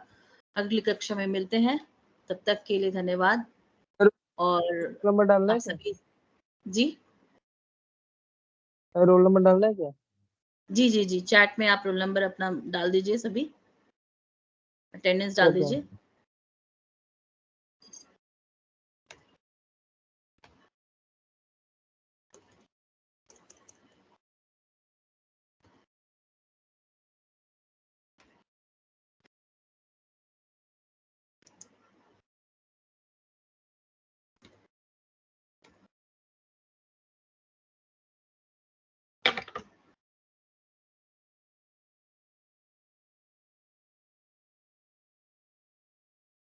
ये नाम भी इसमें नीलम, नीलम है या नील है, किसने लिखा है ये?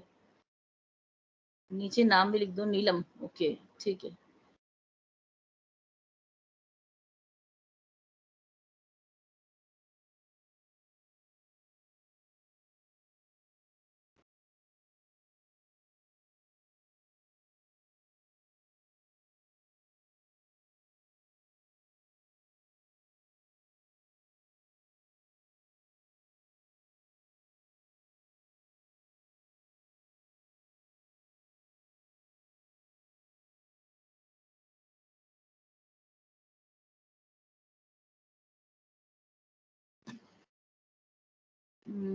तो अटेंडेंस में नीलम ने डाल दिया है, ओके, नीतू, अभिषेक, और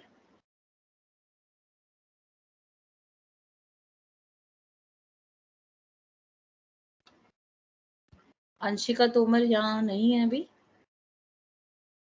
अंशिका तोमर, और एक और आईडी और है, ये किसकी है?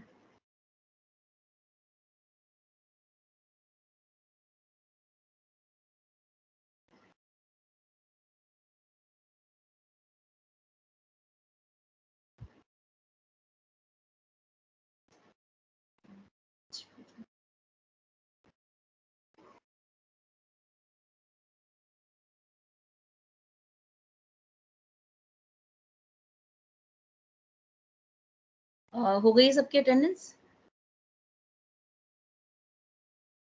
अंशिका तोमर क्लास की है ना ये? जी मैम, हाँ, वो तो ये निकल गई। अटेंडेंस नहीं दी है इसने।